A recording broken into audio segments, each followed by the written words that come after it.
Here we are in the kitchen.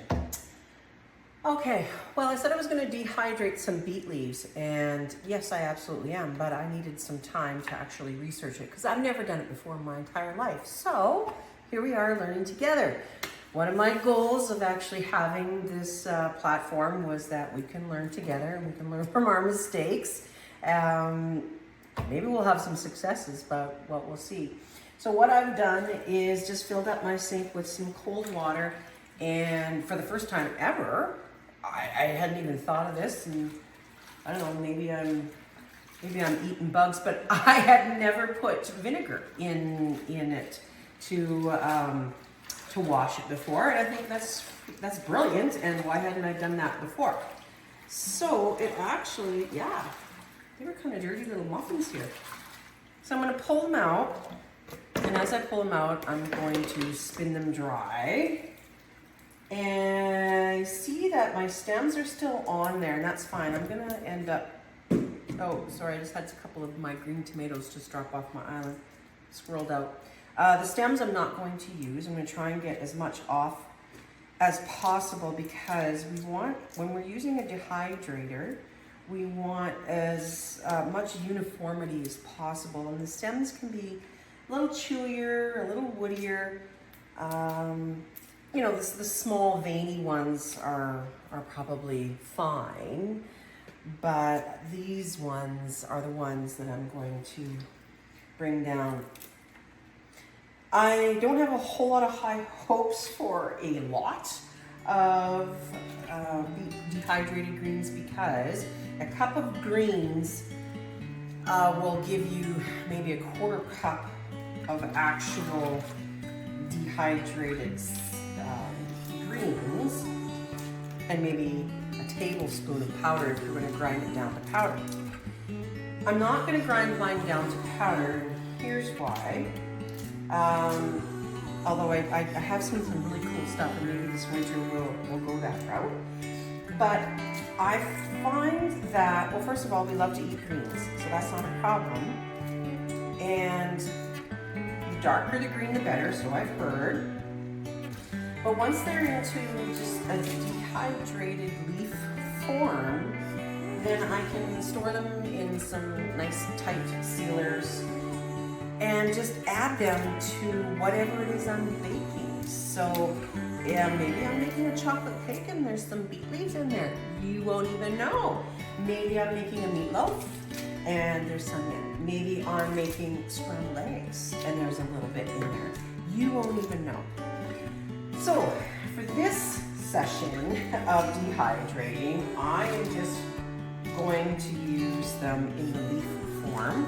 Now, if you get something that's kind of, I've got really good leaves, but if you get something that's kind of yellowy or whatever, you know, we're not using it, we're not desperate. So again, just kind of trimming this down to try and get some of this water out of here. Trusty salad spinner.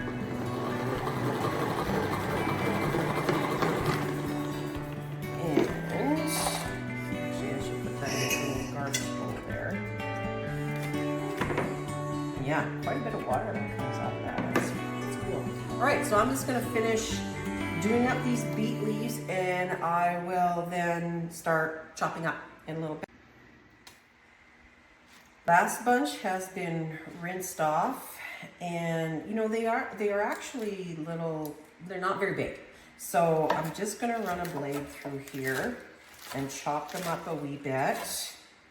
This kind of yellow thing we don't need. We're looking for the darkest greens possible. Now I have red, and I am interested, like I said, I'll maybe do this in the winter. But what is that? Another goopy leaf. I have red where they have, you know, if you're in like a grocery store and they have some salad greens on sale, they come in the little plastic cases or whatever. They've actually taken those. So if it's a deep spring mix, or maybe it is kale, maybe it is romaine, something that's the darker the green, they've taken those and quickly washed them and dehydrated them to make like these super greens. brilliant, wouldn't mind doing it. Okay, I'm just gonna throw this over here on a towel and I'll meet you over where my dehydrator trays are. Here we are.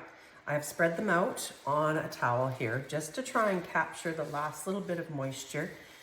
You know, power is expensive and dehydration takes a long time. So the drier that you can make them, and I'm trying also to make sure that all the bigger, I haven't missed out on any of the really big ones, that they're more uniform in size. So the drier that you can make it before it goes into the dehydrator, of course, the better. I think the vinegar might even help out a little bit with that as well. I don't have a fancy dehydrator like most. I think I just, you know, went to Cabela's and picked up a dehydrator. This is what it looks like. I make my own beef jerky as well. So, you know what? This little baby has been used quite a bit and within my budget. So, I honestly don't think I'm gonna need more than 3 trays. And it comes with 9 trays. So you just pick however many trays that you think that you're going to use and you spread that out. Now we're not spicing, we're not salting, we're just throwing this on. They don't have to be, to my knowledge, they don't have to be entirely a single layer because they do dehydrate fairly quickly. So if you want to double up a wee bit just to try and save some tray room or some time, then we can do that. I'm pretty sure it's going to take about 3 trays. Now again, this is later in the season that I'm doing this. My earlier beet leaves I have either eaten in a salad or I have blanched and frozen so that I can make cabbage rolls with them rather than using cabbage leaves. Some, I don't know if you remember on some of the earlier videos, but actually I'm only going to do 2 trays. Some of those beet leaves I didn't even blanch, I just threw them in the freezer because that's what I do with cabbage leaves before and it worked out okay. Because you're going to roll your meat and rice in your cabbage leaves and then cook them again anyway. So I don't know, we'll see. It could be a complete failure. So I have 2 trays here. They're fairly full, but it's not going to take long before they're going to get down and dehydrated. Or down being dehydrated, blah, blah, blah. Anyway, I do my dehydration out in the garage. I don't do it here because I honestly can't stand to hear the noise of the dehydration for hours and hours on end. So I'm gonna meet you out in the garage and we'll get this set up. You know, they never even really told me what temperature, so could be a bit of a guessing game. See you there.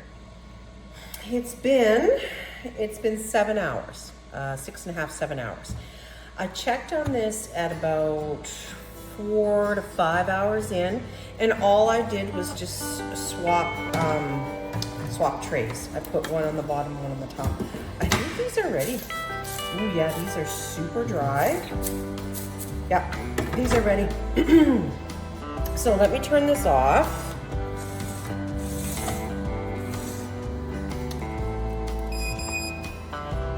All right, takes a little while to cool down. So there we have it. Dried beet leaves. Gonna throw these into a really nice sealer and store it in my pantry.